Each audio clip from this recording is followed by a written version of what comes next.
एक बार फिर से आप सभी का हार्दिक अभिनंदन।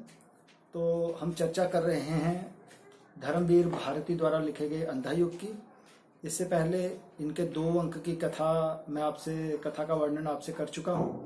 आज हम ये जो अंधा युग है धर्मवीर भारती द्वारा लिखा गया, इसकी आगे जो तीसरा अंक इसका है अश्वत्थामा का अर्ध सत्य। आज हम इसकी चर्चा करेंगे, अश्वत्थामा का अर्ध सत्य की। इसकी कथा क्या है? तो आरंभ में मैं आपसे चर्चा कर चुका हूं। मैंने जैसे आपको बताया कि अंधा युग में महाभारत की कथा को आधार बनाकर यह अंधा युग लिखा गया। इसमें महाभारत के युद्ध की अंतिम दिन की संध्या से लेकर कृष्ण के अवसान तक का वर्णन है।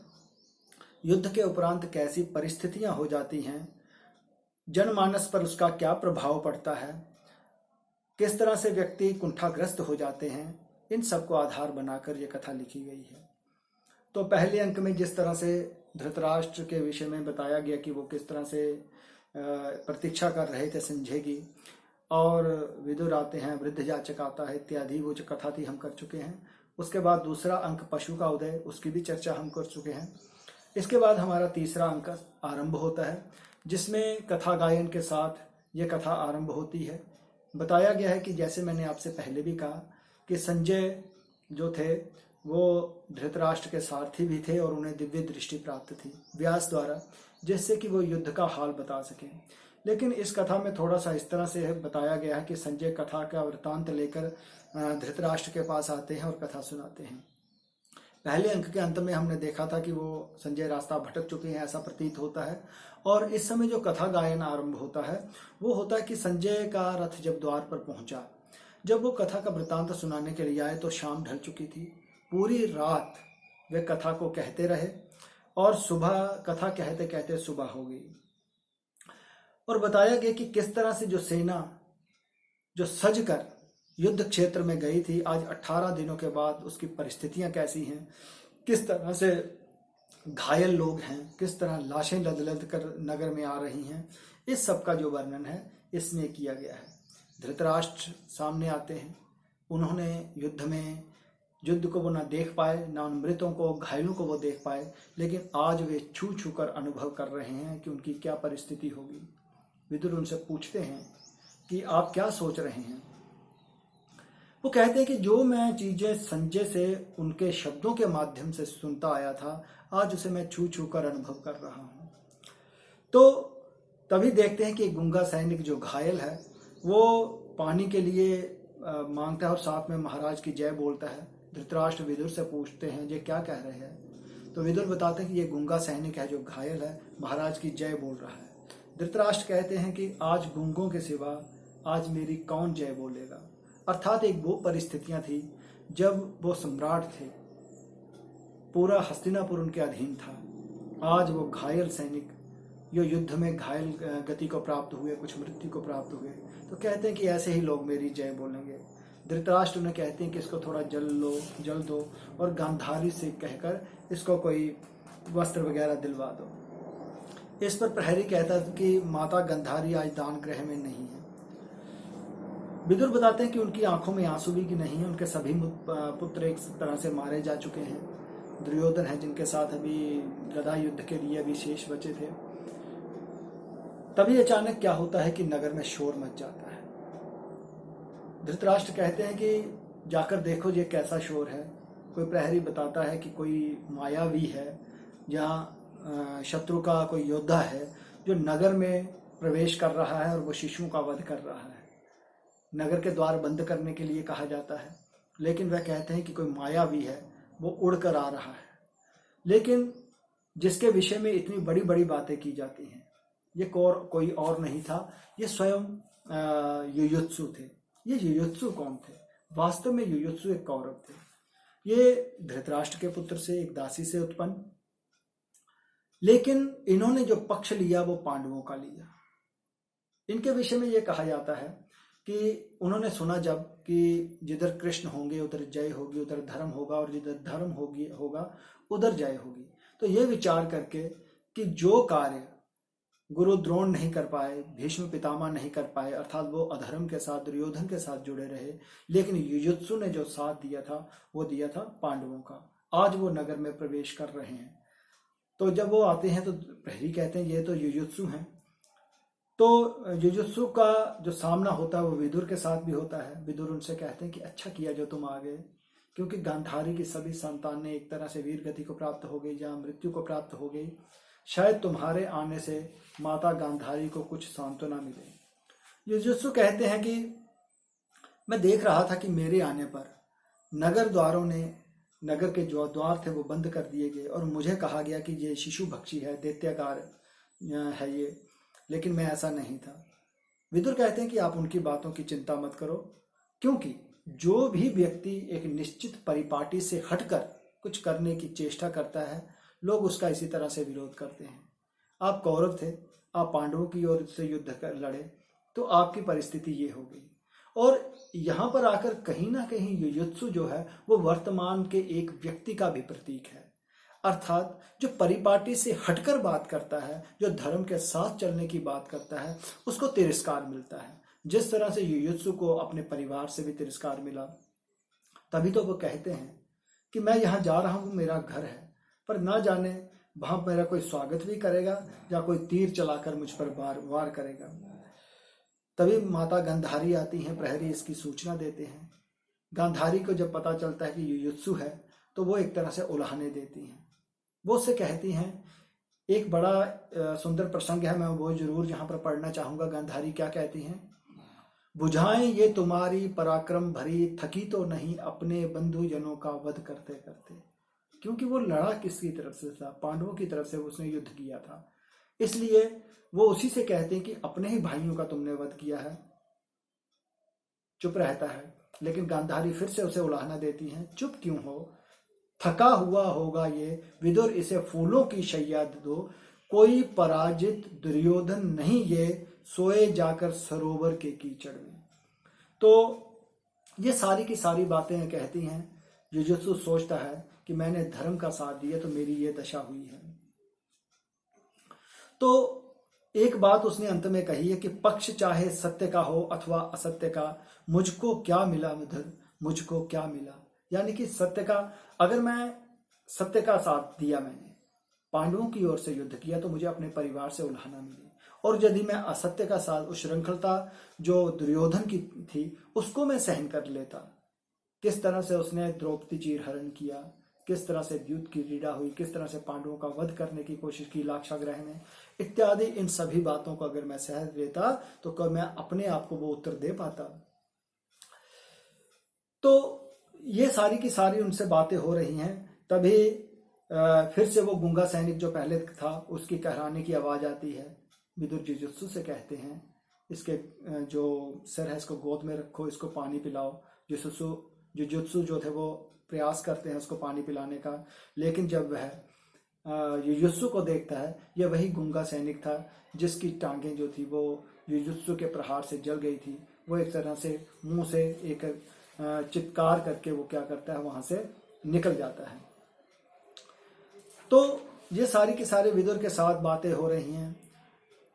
एक विदुर ने बड़ी अच्छी बात यहाँ पर बीच में कही, आज इस पराजय की सेवा में पता नहीं जाने क्या झूठ पड़ गया कहाँ, सबके सब कैसे उतर आए हैं अपनी धूरी से आज, एक एक कर सारे पहिए हैं उतर गए जिससे, वह बिल्कुल निकम्मी धूरी तुम हो क्या तुम हो प्रभु। ये कृष्ण से कहते हैं कि सभी अपने अपने स्थान से ऐसे वंचित से दिखाई देते हैं। तभी अचानक भयंकर आर्तनाद सुनाई देता है। तो युयुत्सु कहते हैं क्या हुआ विदुर। प्रहरी आकर सूचना देते हैं कि जो दुर्योधन थे वो द्वंद्व युद्ध में पराजित हो गए हैं। तो तभी अचानक पीछे का पर्दा हटता है, तो सामने जो कृतवर्मा और कृपाचार्य सामने आ जाते हैं। दृश्य वही है, यहाँ पर द्वंद्व युद्ध हुआ और वहां से निकलकर कृतवर्मा और कृपाचार्य आ रहे हैं। तभी वो धनुष उठा लेते हैं कि कोई हमें मारने के लिए तो नहीं आ रहा, लेकिन ये कृतवर्मा कहते हैं नहीं, ये अश्वत्थामा है, ये भी छद्म वेश धारण करके दुर्योधन का युद्ध देखने गया था। अश्वत्थामा भी यही सूचना देता है कि मातुल सुनो, मारे गए राजा दुर्योधन अधर्म से। ये अधर्म से किस तरह से मरे थे, जब उनमें गदा युद्ध हुआ भीम में और दुर्योधन में।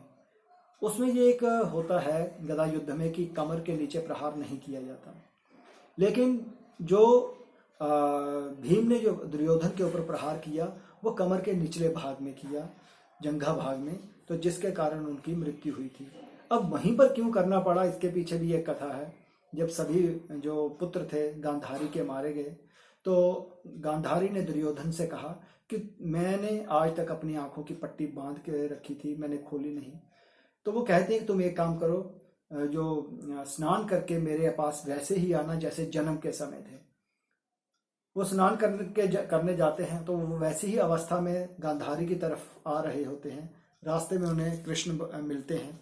वो कहते हैं कि कहाँ जा रहे हो इस तरह नग्न अवस्था में। तो दुर्योधन बताते हैं मैं गांधारी के पास जा रहा हूँ। तो इस पर कृष्ण कहते हैं कि तुम्हें अपनी माता के सामने इस अवस्था में जाने में शर्म नहीं आएगी क्या? तो वो क्या करते हैं, केले का पत्ता अपनी कमर में बांध लेते हैं। जब वो गांधारी के पास सामने जाते हैं, गांधारी जब अपनी आंखों की पट्टी खोलती है, उनकी दृष्टि जिस जिस भाग पर पड़ती है वो सारा वज्र का बन जाता है। लेकिन जो केले का भाग जिस कमर में उन्होंने बांधा था वो कोमल रह जाता है। गांधारी कहती है ये तुमने क्या कर डाला, मैंने तुम्हें कहा था कि पूरी एक तरह से नग्न अवस्था में मेरे सामने आना। इस तरह से दुर्योधन का जो कमर के नीचे का भाग था वो कोमल रह जाता है। लेकिन जब गदा युद्ध होता है उस समय क्या था कि गदा युद्ध में कमर के नीचे वाले भाग को आप प्रहार नहीं कर सकते। लेकिन कृष्ण के इशारा करवाने पर, और दूसरी तरफ भीम ने प्रतिज्ञा भी ली थी जब द्यूत की क्रीड़ा में द्रौपदी पर उन्होंने बद्धे अश्लील एक तरह से टिप्पणियां की थी, तो उन्होंने कहा था कि मैं तुम्हारी जंघाओं को तोड़ूंगा, और इस तरह से उन्होंने दुर्योधन की जंघा को तोड़ा। तो वो एक तरह से इसलिए इसके बीच में कहा गया कि अधर्म से मारे गए, क्योंकि जहां पर प्रहार करना वर्जित है वहीं पर भीम ने प्रहार किया था। तभी वो छिप जाते हैं, उन्हें कोई आहट सी सुनाई देती है, तो ये निपेत्य से ही आवाज आती है। लेकिन ये बलराम और कृष्ण थे जो आपस में बातचीत करते हुए निकले जा रहे थे। बलराम कृष्ण से कहते हैं कि पांडव तो संबंधी थे कि कौरव हमारे शत्रु थे क्या? तुम हमेशा पांडवों का पक्ष लेते रहे हो, और आज भी भीम ने अधर्म करके ही दुर्योधन का वध किया था। दुर्योधन जो थे वो बलराम के शिष्य भी थे, तो उन गदा युद्ध उन्होंने उससे सीखा था। तो इस पर वे कहते हैं कि जिस तरह से धोखे से पांडवों ने या भीम ने दुर्योधन को मारा है, एक दिन ये भी इसी तरह अधर्म से मारे जाएंगे। ये बात अश्वत्थामा सुन लेता है, उसके मन में ये बात घर कर जाती है कि मैं भी इसी तरह अधर्म से पांडवों का वध करूंगा। वे वहां पर बातचीत करते हैं। इसके बाद अश्वत्थामा जो थे वो कहते हैं कि चलो दुर्योधन घायल अवस्था में अभी मरे नहीं हैं, उनसे जाकर आज्ञा लेते हैं। कृतवर्मा रुक जाते हैं, अश्वत्थामा और कृपाचार्य चले जाते हैं दुर्योधन के पास। वापस आकर वो बताते हैं कि वहां पर ना जल था ना गंगा जल था, केवल श्वेत उनका पसीना या रक्त था। उसी के साथ अश्वत्थामा का उन्होंने एक तरह से तिलक किया और उन्हें प्रधान सेनापति नियुक्त किया है। अब इस प्रधान सेनापति तो ये हैं, लेकिन सिर्फ एक प्रधान अश्वत्थामा और उनके दो योद्धा कृतवर्मा और कृपाचार्य, यही दो योद्धा शेष बचे हैं। प्रश्न ये भी आ सकता है कि अश्वत्थामा के सेना में कितने सैनिक शेष बचे थे? तो 2 सैनिक शेष बचे थे, कुल 3 योद्धा शेष बचे थे। फिर से अश्वत्थामा वही कहते हैं कि मैं उन्हें अधर्म से मारूंगा, पांडवों को इसी तरह से मारूंगा।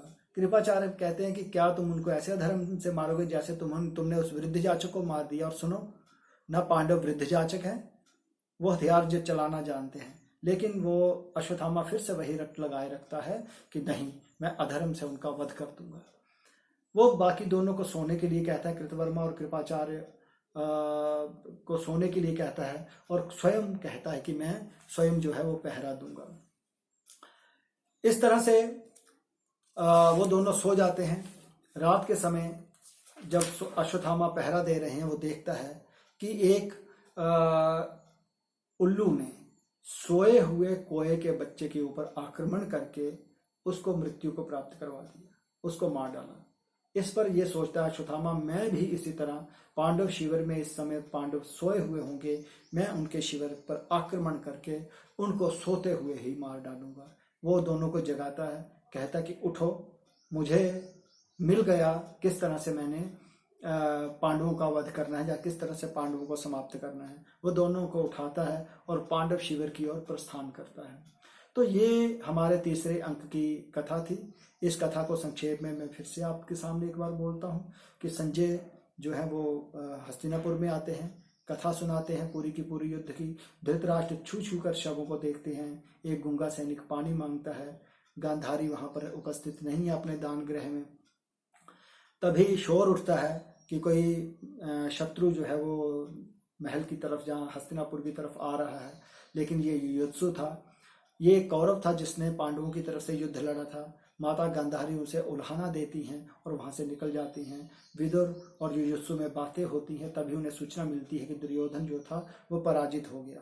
अश्वत्थामा, कृतवर्मा और कृपाचार्य छुपे हुए हैं। वे बलराम और कृष्ण की बातें सुनते हैं, जिसमें कहा गया है, बलराम कहते हैं कि जिस तरह से भीम ने अधर्म के साथ दुर्योधन का वध किया है, ऐसे ही पांडव भी मारे जाएंगे। अश्वत्थामा को कृपाचार्य ले जाते हैं, उन्हें सेनापति नियुक्त करवाते हैं।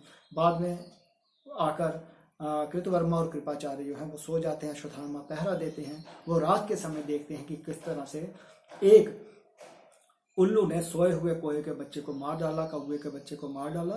तो वो भी उससे दोनों योद्धाओं को उठने के लिए कहते हैं और वो पांडव शिविर की ओर चल पड़ते हैं, जहाँ पर जाकर वो पांडवों का वध करने की बात करते हैं। तो इस तरह से हमारा जो ये था वो तीसरा अंक जो था अश्वत्थामा का अर्धसत्य, ये समाप्त हो जाता है। तो इसमें अश्वत्थामा के विषय में मैंने आपसे पहले बात की थी कि किस तरह से वो आधुनिक समय के मानव का प्रतीक है। जिस तरह से प्रताड़ना से प्रत्येक व्यक्ति आज भी कुंठाग्रस्त है, उसी तरह से वो भी कुंठाग्रस्त है। युयुत्सु जिसने सत्य का साथ दिया उसे उल्हाना मिली। वर्तमान में भी जो व्यक्ति सत्य का साथ देता है उसे चारों तरफ से उल्हाना का सामना करना पड़ता है। कहीं ना कहीं जितने भी पात्र हैं, कहीं ना कहीं जितनी भी कथा है इस अंधा युग की, वो ऐतिहासिक परिप्रेक्ष्य में लिखी गई, लेकिन वर्तमान के व्यक्तियों के ऊपर यह पूरी तरह से उतरती है। इसके बाद एक छोटा सा अंतराल है, मैं उसके विषय में कल आपके साथ चर्चा करूंगा। तो इसी तरह से ये तीसरे अंक की जो कथा है वो समाप्त हो जाती है। यह था हमारा अंधा युग धर्मवीर भारती का, इसकी तीसरी कथा।